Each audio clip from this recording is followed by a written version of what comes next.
చిన్న కోడలు వస్తుంది చూసుకుంటుంది. సో మమ్మీ అక్కడికి వెళ్ళే టైంలోకి నాయనమ్మ అక్క ఏదో తాగిస్తూ ఉన్నారంట. అదంతా నాయనమ్మ మొత్తం కారిపోతా అలా మొత్తం అలా కారిపోతే చాలా బాగాలేదంట. సో అప్పుడు మమ్మీ వెళ్ళినప్పుడు అక్కడికి నాయనమ్మ చూడమ్మా ఇలా మొత్తం కారిపోతుంది అంటే మమ్మీ అదంతా నీట్గా తుడిసి మంచిగా తాగించారు. సో తాగించిన కాసేపటికి నాయనమ్మ బాగా కాలు నొప్పి వస్తుంది అమ్మ ఒక వారం నుంచి, కొంచెం కాలు నొప్పమ్మా అన్నారంట మమ్మీని. అప్పుడు అత్త అన్నారంటే ఎందుకు ఇన్ని రోజులు మేము చూసుకుంటూ ఉన్నాం కదా, నేను చూసుకుంటూ ఉన్నప్పుడు మాకు ఒక్క మాట కూడా చెప్పలేదు, నువ్వు మీ కోడలు వస్తే చెప్పావు అంటే ఆయన అన్నారంటే ఆ ప్రేమ నీకు అర్థం కాదమ్మా, అది భూషణ తాకి నుంచి వచ్చిన ప్రేమ, ఆ ప్రేమ అలాంటిది మీకు అర్థం కాదు అని చెప్పారంట. సో అట్లా ఇన్ని రోజు ప్రేమ గురించి మాట్లాడుతూ ఉంటే అదొక విషయం నాకు గుర్తొచ్చింది. సో అమ్మమ్మ కూడా చూస్తూ ఉంటే ప్రతి ఒక్కరు బాగా అమ్మమ్మ మీద వేసుకొని ప్రతిరోజు ఎప్పుడు ఎవరు ఫోన్ చేసినా ఏం చేసినా ప్రతి చిన్న విషయం కోసం చాలా కంగారు పడి చాలా ప్రార్థన చేస్తూ ఉంటారు.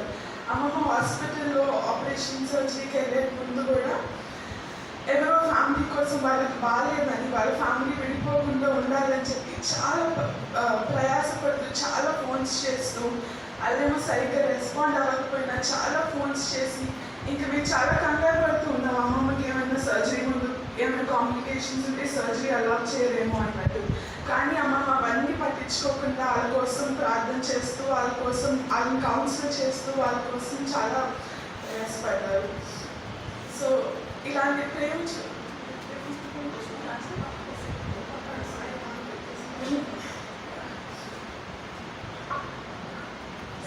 seeing this kind of love, ఇలాంటి ప్రేమ మనం చూస్తున్న విధానాన్ని బట్టి like it always reminds me to keep God first and keep God's people first. ఇలాంటి ప్రేమ ఇలాంటి మనుషులు మనం చూస్తున్నప్పుడు దేవుని ప్రేమించాలి, దేవుని ప్రేమ ముందు పెట్టుకోవాలి అనేది మనకు అర్థమవుతా ఉంది.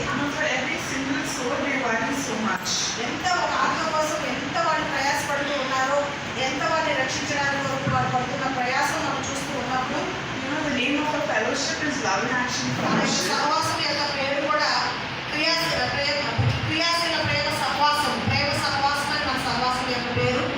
And I think like our leaders have actually lived up to that name, like they've implemented every single thing in that word.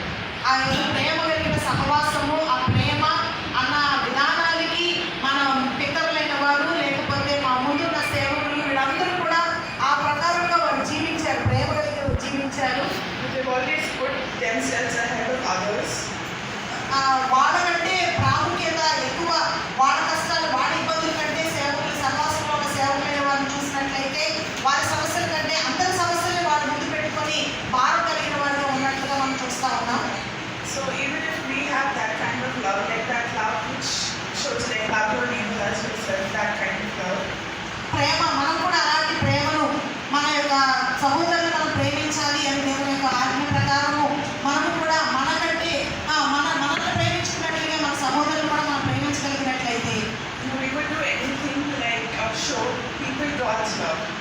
దేవుని యొక్క ప్రేమను మనం కనపరచడానికి మనం ఏదైనా చేయగలుగుతాం. And because of that love we can lead many other people to Christ. ఆ ప్రేమను కలిగి ఉండడాన్ని బట్టి అనేకులు మన దేవుని దగ్గరికి నడిపించగలుగుతాం. And that would be like a very easy way to fulfill what God said towards the end of his life. He said, go and make disciples unto all the world. ఆ యొక్క అలాగా ప్రేమ కలిగి ఉండి మనము ఉన్నట్లయితే యేసు ప్రభు ఆఖరి దినాల్లో ఆయన మాట్లాడిన మాటలు మరి వెళ్ళి నేను సర్వలోకానికి వెళ్ళి సర్వ సృష్టికి సువార్త ప్రకటించండి, అందరినీ శిష్యులుగా చేయండి అని చెప్పిన ఆయన యొక్క హృదయ వాంఛ, ఆ యొక్క ఆజ్ఞ కూడా నెరవేర్చబడుతూ ఉంది మనం ఒకరిని ప్రేమించగలిగినప్పుడు. So if each one of us will show that kind of love which God has shown on us to everyone. మన కొరకు చూపించిన ప్రేమ, సిలువలో ఆయన చూపించిన ప్రేమ లాంటి ప్రేమని మనం కూడా ఇతరులకు చూపించగలిగినట్లయితే, and if we have that burden for souls, అలాంటి భారము, ఆత్మల పట్ల భారము మనం కలిగిన వారిగా ఉన్నట్లయితే, like how to see which Nainamma put so many people have been saved. మా నాయనమ్మ గారు ఎలాగైతే మన అలాంటి ప్రేమను కనుపరిచి అనేకులు దేవుని దగ్గరికి నడిపించారో, I think that each one of us also shows that kind of love. Each one of us can lead so many people to Christ. అలాగే మనము కూడా మరి మనుషుల్ని ప్రేమించి మనము కూడా మనుషుల్ని ప్రేమిస్తే మనము కూడా అనేకులు క్రైస్తవ దగ్గరికి నడిపించగలుగుతాం. So request all of you to pray for me so that I can live up to that standards and I can be making good Christ. మీరందరూ కూడా నా కొరకు ప్రార్థన చేయండి. నేను కూడా అలాంటి ప్రేమను కనపరుస్తూ అనేకులు క్రీస్తు దగ్గరికి నడిపించే వ్యక్తిగా నేను ఉండాలని నా కోసం ప్రార్థన చేయండి. అందరికీ వందనాలు.